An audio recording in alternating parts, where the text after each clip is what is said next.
अगर लॉकडाउन किया और गल्ला 1 महीने में 2 बार देने का निर्णय लिया, तो एक गरीब बेचारे दिन में मजदूरी करके, मेहनत करके, कसरत करके अपने बाल बच्चों को जिलाते, वो भूखे न रहने पाए, भूखे न सोए। इस नाते हर महीने 2 बार गल्ला देने का निर्णय किया और यह निर्णय सनक अभी 28 तक लगातार चलने वाला है। किसी सरकार ने 1 ग्राम, 1 किलो, 2 किलो जो देते थे, कांग्रेस के समय में सड़ा गला गल्ला आता था। पुराने लोग मुड़ करके देखो, आज कितना बढ़िया गल्ला आ रहा, कहने की बात नहीं है। एकदम सड़ा गला जिसे जानवर भी खाना नहीं पसंद करते, वो किसी व्यक्ति विशेष, किसी जात विशेष के लिए नहीं है। मोदी यही कहते हैं 140 करोड़ देशवासी मेरे परिवार है, तो एक जात की नहीं, एक व्यक्ति की नहीं, सारे लोगों की व्यवस्था बना। 2000 आज लोग कहते हैं 2000 में खेती होगी। आपने 2 रुपया भी किसानों को किसानी के नाम पर नहीं दिया है, और मोदी हर 4 महीने पे आपको 2000 देते हैं और 1 साल में 3 बार देते हैं। हो गया है बहुत है।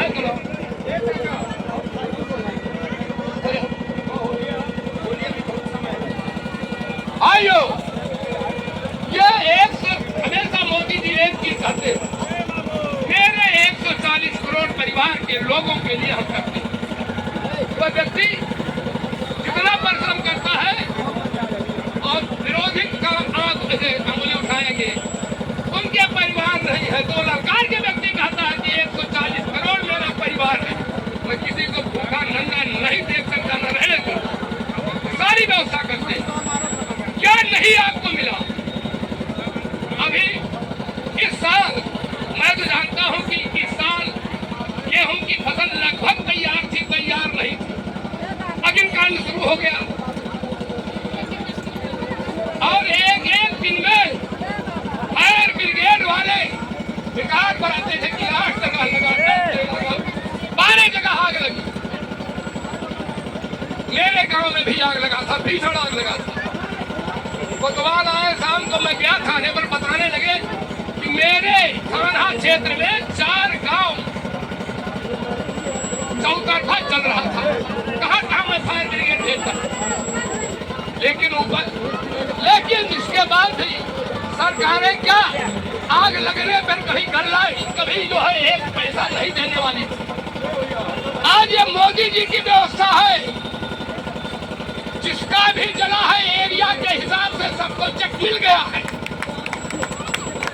गारंटी है इसकी, ये वादा नहीं है, गारंटी है। मोदी ने सबको चेक दिया और लोगों ने चेक कैश करा के बड़े फंसे हो गए। समय समापन की ओर है, इस नाते हम चाहते हैं कि हमारे नौजवान होनहार, हम कहते हैं कि आपके बीच में श्री राम प्रकाश जायसवाल जी है। समय का अभाव है, जितना भी टाइम बचा है राम प्रकाश जायसवाल बोल के इसका समापन करेंगे आज की बाजार का। और सभी लोगों से अपील है कि आप किसी के कहने में न आइएगा। ये तीसरी बार है भारतीय जनता पार्टी की सरकार बनना तय है, और डुमरियागंज से 4थी बार जगदम्बिका पार 4 लाख से वोट से जीतेंगे। इसी परसपुर बाजार में कह के जा रहा हूँ, गुमराह मत होइएगा। सारे समाजवादी पार्टी के लोग सीधे भारतीय जनता पार्टी के समर्थन में लगे हुए हैं। बंधु, समाजवादी पार्टी के तमाम साथी मौजूद हैं, मैं सबका खैर मकदम करता हूँ, इस्तकबाल करता हूँ। मैं इस बाजार के लोगों का खैर मकदम करता हूँ, इस्तकबाल करता हूँ, क्योंकि आप लोग जानते हैं कि आगामी 25 मई को इस हिंदुस्तान की सबसे बड़ी पंचायत का चुनाव होने जा रहा है। मेरे साथियों, फैसला आप लोगों को करना है कि आप चाहते हो हिंदुस्तान में ये जो महंगाई है हिंदुस्तान को खाई जा रही है, क्या चाहते हो कि हिंदुस्तान में महंगाई कायम रहे? क्या आप चाहते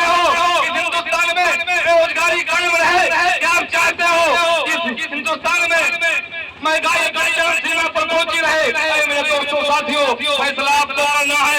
एक तरफ हम समाजवादी पार्टी के प्रत्याशी माननीय श्री कुशल तिवारी जी के लिए वोट की अपील करने आए हैं, एक तरफ भारतीय जनता पार्टी के प्रत्याशी हैं जिनको आपने 15 साल का समय दिया, जिनको आपने 15 साल का समय दिया, लेकिन साथियों माननीय श्री जगदम्बिका पाल जी को आपने अपने सुख दुख में शामिल नहीं देख पाए होंगे।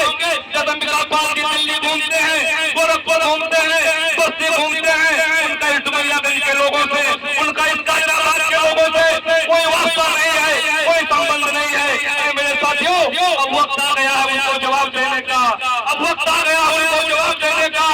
वक्त से मारो उठ बैठो, अब वक्त करीब आ पहुंचा है, जुल्म से मारो उठ बैठो, वक्त करीब आ पहुंचा है। अब तख्त गिराए जाएंगे, अब ताज उछाले जाएंगे, अब टूट गिरेंगे अंजीरें, अब जिंदानों की खैर नहीं, जो दरिया जो उठे हैं वो तिलकों से न डाले जाएंगे।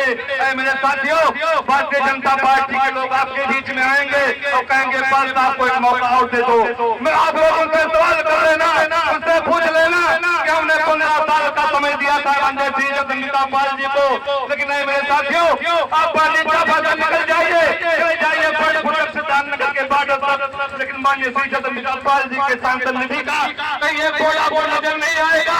किस आधार पे आप उन्हें वोट दे रहे, उनकी क्या हैसियत है, किस मुंह से वो आप लोगों के बीच में वोट चौथी बार मांगने आते हैं। मेरे साथियों उन लोगों को जवाब दे देना, उन लोगों से पूछ लेना।